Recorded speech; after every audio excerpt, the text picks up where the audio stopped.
We ourselves feel that what we are doing is just a drop in the ocean, but the ocean would be less because of that missing drop. Said Mother Teresa, now Saint Teresa of Calcutta. To everyone who are watching this recording, a warm greeting to you all. I am Johan Gabriel Peña, currently studying as a high school student. Starting from the year 2020, the world has continuously faced bigger and bigger problems. It has been more than a year since our lives were disrupted by the global pandemic. It has been more than a year since we were under a lockdown. It has been more than a year of horror and fear. We were left alone on the streets of sorrow. It is the truth when I say that we were abandoned and neglected by the government. The threat of COVID 19 was already evident in the first quarters of 2020, and yet the Philippine national government has chose to downplay the virus. The government was supposed to shut down airports, but chose to prioritize our economy over our healthcare. Instead of creating medical solutions, the government chose to implement law enforced militarized actions. The enemy is a microbial compound that cannot be killed by firing guns at it. The enemy is not the public. The enemy is a virus that continues to grow and foster amongst people without medical assistance. The government knows of this and still continues to create meaningless solutions. The thing with these faulty solutions is the drastic effects they bring to our lives. Instead of sustaining our economy as the government had planned to do, we faced a recession severe than before. Many of our countrymen are suffering. Many of our countrymen are dying from hunger, starvation, and poverty. Moreover, the learning and education of the students were also jeopardized because of the government's actions. Instead of creating a coherent strategy, the government chose to settle for online learning without no preparations or whatsoever. Take note that not all of the students have the mental capacity to learn in this kind of setup. Take note that not all of the students have the money and privilege to pursue their education in this kind of setup. This all because the government did not choose to prioritize its people. It just shows how bad and incompetent our government officials are. If you think it's over, it does not just stop there. What is more annoying is how unfocused their attention to the real problem is. They rather close down the largest and oldest broadcasting station in the country. They rather prevent the spread of trustworthy information in the middle of the pandemic. They rather decorate a polluted shoreline than focus on what is urgent. They rather accuse people of crimes they didn't commit. They rather blame the people for their own mistakes. They rather fight with their ego than fight for their people.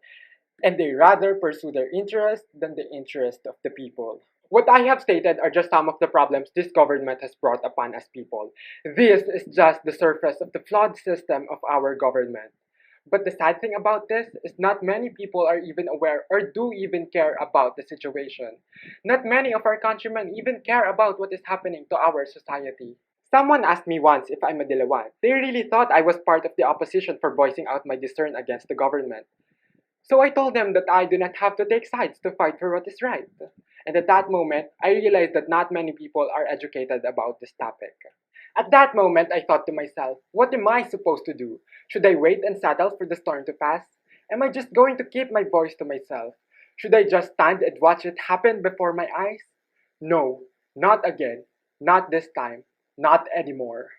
At that moment, I immediately realized what I should do for my country. I realized that I should use my voice and use it for the benefit of the people. And this is also why I encourage every single one of you to use your voice and lend it to the world. There may be some who are asking why? Why bother when I live a peaceful life? Why bother when I'm not even suffering? Why bother when even if I speak up, I know I won't be heard? Firstly, I know that not all of our government officials are like what I have mentioned earlier. However, we cannot just ignore the fact that many of us are suffering because of people like them. We must open our eyes to see the truth. We must listen to the cries of our countrymen. We must speak against the wrongdoings of the government. We must fight for our rights and fight for the rights of our people.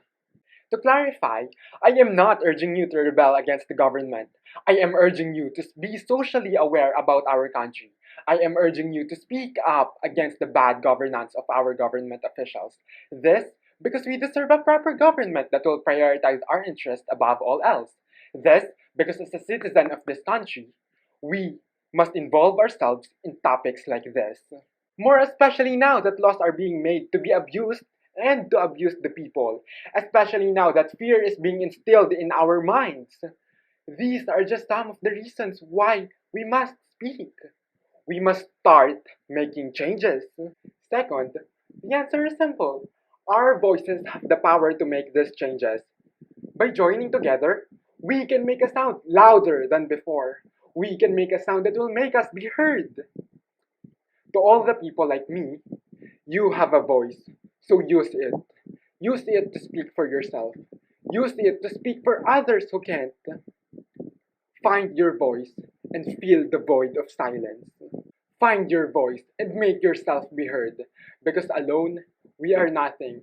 Together, we are everything. There's a popular saying that goes, the pen is mightier than the sword. However, I believe that mightier is the one who knows when to pick up their pen or draw their swords on battle.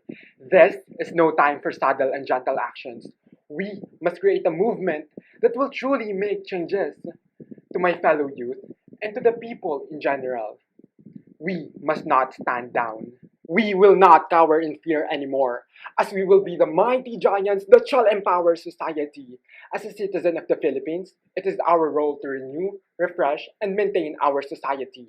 It is in our hands to rewrite history time and again so that others do not have to suffer anymore. I call unto the youth and to the elderly, to the privileged and to the underprivileged, and to all the masses in general. I encourage you to register and vote for the upcoming 2022 national elections. Do remember to participate and vote wisely, for it is in our hands to make our country a better place. Again, I remind everyone to use your voices and create platforms that shall raise awareness. Use your voices to enlighten other people. And more importantly, use your voices to amplify those of the minority. Lastly, we are more powerful if we are united under a single purpose. Again, I am Johan Gabriel Peña. Thank you.